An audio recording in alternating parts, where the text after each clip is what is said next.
मंत्रालय के committee room में मेरे साथ उपस्थित श्रीमान मानिक शाह जी, मुख्यमंत्री त्रिपुरा, श्री विप्लव देव जी, पूर्व मुख्यमंत्री त्रिपुरा, त्रिपुरा मोथा के स्थापक अध्यक्ष प्रद्युत जी, विपक्ष के नेता अनिमेश जी, त्रिपुरा से आए हुए मंत्रीगण और संगठन के सभी पदाधिकारीगण, विधायक, चेयरमैन TTADC और गृह मंत्रालय के सभी ऑफिसर्स। आज त्रिपुरा के इतिहास के लिए एक ऐतिहासिक दिन है। आज इस समझौते से हमने इतिहास का सम्मान किया है, गलतियों को सुधारा है और आज की वास्तविकता को भी स्वीकार कर तीनों चीजों का सामंजस्य कर हमने भविष्य की ओर देखने का काम किया है।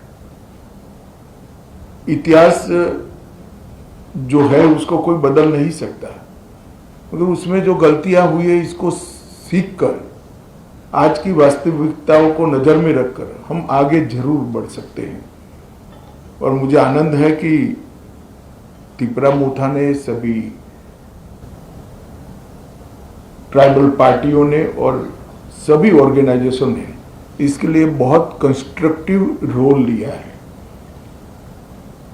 और भारतीय जनता पार्टी की त्रिपुरा सरकार ने भी शुरू से इसके लिए प्रयास किया। विप्लव जी उपस्थित है, मानिक शाह जी यहाँ उपस्थित है।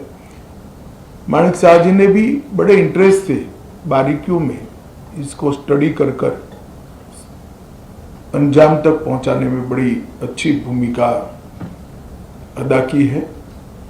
मुझे विश्वास है कि मोदी जी जो विकसित भारत का स्वप्न लेकर चले हैं, वो स्वप्न में त्रिपुरा भी अपने योगदान के लिए भी कटिबद्ध होगा और अपने हिस्से के लिए भी कटिबद्ध होगा। जब विकसित भारत बनेगा उस वक्त त्रिपुरा भी विकसित त्रिपुरा के रूप में आगे पर स्वप्नों के साथ आगे बढ़ेगा। प्रधानमंत्री जी के नेतृत्व में गृह मंत्रालय ने उग्रवाद मुक्त, हिंसा मुक्त और विवाद मुक्त नॉर्थ ईस्ट की कल्पना को साकार करने का प्रयास किया है। हमने ढेर सारे संगठनों से बात की, सरेंडर्स भी बहुत हुए। करीब करीब 10,000 लोग हथियार छोड़कर मेन स्ट्रीम में आए हैं और इसी के कारण आज नॉर्थ ईस्ट में विकास का एक माहौल बना है। ब्रू रियांग का समझौता हो या सीमाओं का समझौता हो, शुरुआत उसकी त्रिपुरा से ही हुई थी और ये टर्म में अब क्योंकि हम चुनाव में जा रहे हैं, अंतिम समझौता भी त्रिपुरा का हो रहा है।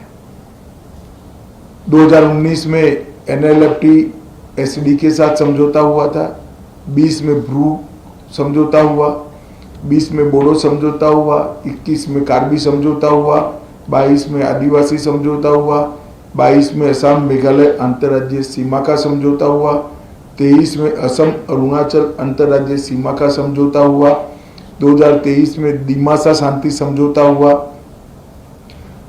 2023 में UNLF का समझौता हुआ और 2023 में ही उल्फा का समझौता हुआ और अब ये समझौता हो रहा है। तो कुल मिलाकर 11 अलग अलग प्रकार के सीमाओं से जुड़े हुए, अपनी पहचान से जुड़े हुए, अपनी संस्कृति और भाषा के लेकर संघर्ष करने वाले सभी के साथ सामंजस्य पूर्वक बात कर हमने संघर्ष को समाप्त करने की दिशा में काम किया है। मुझे बहुत आनंद है कि आज त्रिपुरा, हम विवाद मुक्त त्रिपुरा की ओर आज से आगे बढ़े हैं। मैं प्रद्युत देव जी को बहुत बहुत धन्यवाद करना चाहता हूँ। भारत का इतिहास है, जब विभाजन की विभीषिका पूरा देश झेल रहा था, तब बांग्लादेश के सभी हिंदू परिवारों को शरण देने का काम आपके दादा ने किया था।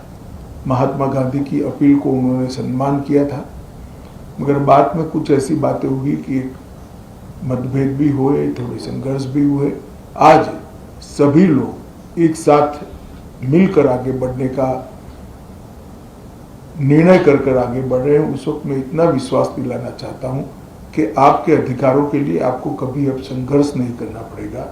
भारत सरकार 2 कदम आगे उठकर सभी के अधिकारों की रक्षा करे, अधिकार की रक्षा हो, इस प्रकार का तंत्र विकसित करेगी। मैं फिर से सभी स्टेक होल्डर्स का बहुत बहुत धन्यवाद करता हूं। मैं एक बात जरूर कहना चाहूँगा, हमारे संदीप पात्रा जी ने भी बहुत बारीकी से, और पॉलिटिकल कारणों से मैं बड़ा व्यस्त चल रहा था, फिर भी मेरा समय खींचकर छीनकर इसको अंजाम तक पहुंचा है, तो पात्रा साहब का भी मैं धन्यवाद करता हूं। और आईबी की ओर से हमारे जो नेगोशिएटर हैं और जिन्होंने समझौते को मूर्त रूप दिया है, इस सभी को धन्यवाद कर मेरी बात की समाप्ति करता हूं। सभी को बहुत बहुत शुभकामनाएं और धन्यवाद।